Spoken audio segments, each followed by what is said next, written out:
আজকে আমরা অষ্টম শ্রেণীর ইতিহাসের যে প্রথম অধ্যায় রয়েছে সেখান থেকে যে এমসিকিউ প্রশ্নগুলি রয়েছে সেগুলি নিয়ে আজকে আলোচনা করব। আমি তোমাদের এর আগের ক্লাসে বলেছিলাম যে ক্লাস 8-এর যে এমএমএস পরীক্ষাটি রয়েছে তার জন্য সম্পূর্ণ আলোচনা করব। আজ সেই ইতিহাস থেকে আমরা শুরু করছি, যেখানে ইতিহাসের প্রথম অধ্যায় রয়েছে সেই অধ্যায় থেকে আলোচনা করব। এটা শুধু এনএমএসের ক্ষেত্রে কাজে লাগবে এমন নয়, তোমাদের টেস্ট পরীক্ষা রয়েছে বা ফাইনাল যে পরীক্ষা হবে সেগুলোর ক্ষেত্রেও কিন্তু খুব প্রযোজ্য, স্কুলে যে পরীক্ষাগুলি হয়। তো চলো সেই প্রথম অধ্যায় থেকে আজকে আমরা সম্পূর্ণ প্রশ্ন উত্তর নিয়ে আলোচনা করি। প্রথম প্রশ্ন রয়েছে, জেমস মিলের দৃষ্টিতে অন্ধকারময় যুগ হলো কি?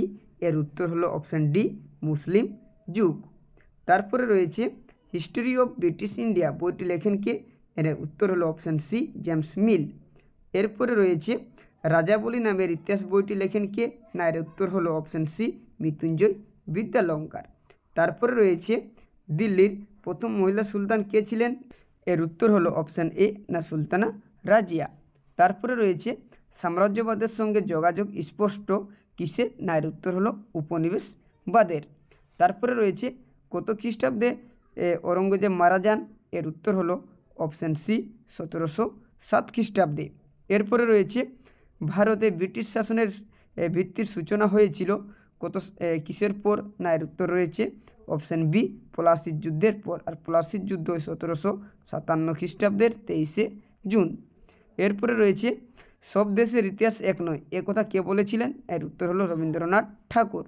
তারপরে রয়েছে ইস্ট ইন্ডিয়া কোম্পানি কোথায় আফিম রপ্তানি করতো? এর উত্তর হলো চিনি। তারপরে রয়েছে অ্যালান অক্টেভিয়ান হিউমের জীবনীকার ছিলেন কে? না, এর উত্তর হলো উইলিয়াম ওয়েডার বার্ন। তারপরে রয়েছে ভারতবর্ষের গভর্নর জেনারেল ছিলেন কে? রয়েছে সুলতান মাহমুদ, লর্ড কার্জন, রবীন্দ্রনাথ ঠাকুর, বঙ্কিমচন্দ্র। এর সঠিক উত্তর হলো অপশান বি, লর্ড কার্জন। এরপরে আবার কিছু প্রশ্ন রয়েছে যে সঠিক শব্দটি বেছে নিয়ে শূন্যস্থান পূরণ করো। প্রথমে রয়েছে পলাশির যুদ্ধকে প্রাচীন, মধ্য, আধুনিক যুগের মধ্যে ফেলা হয়। এর উত্তর হলো আধুনিক।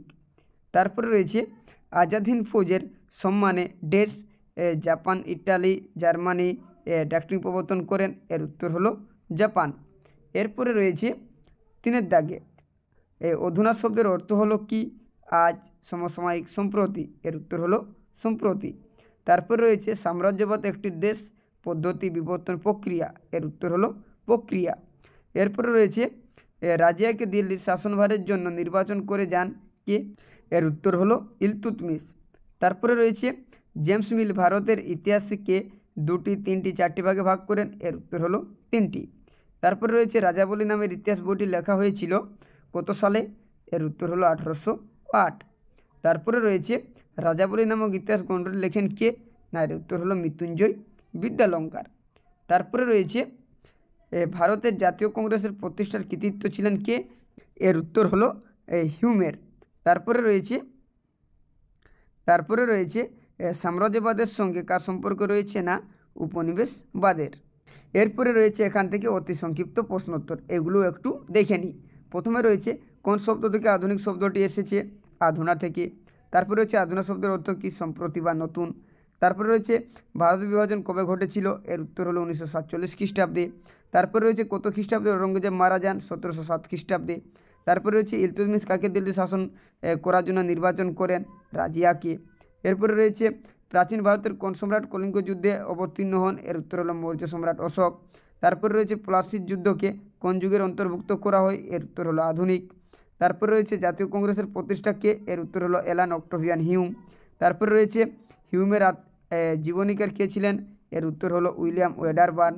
তারপরে রয়েছে চন্দ্রগুপ্ত মৌর্য কোন ধর্মাবলম্বী ছিলেন? এর উত্তর হলো জৈন ধর্ম। তারপরে রয়েছে বিম্বিসার কোন ধর্মাবলম্বী ছিলেন? এর উত্তর হলো বৌদ্ধ ধর্ম। তো এই ছিল আজকে তোমাদের প্রথম অধ্যায় থেকে ইতিহাসের যে গুরুত্বপূর্ণ প্রশ্নগুলি ছিল এমসিকিউ, এসকিউ। যারা এমএমএস পরীক্ষা দেবে তাদের জন্য, এবং যারা এমনি নর্মালি দেখছো স্কুলের টেস্টের জন্য, তাদের জন্য কিন্তু খুবই কার্যকর। তো এই ছিল আজকের ভিডিও। এর পরের ক্লাসে আমরা ইতিহাসের যে দ্বিতীয় অধ্যায় রয়েছে সেখান থেকে যে প্রশ্নগুলি রয়েছে সেগুলি নিয়ে আলোচনা করব।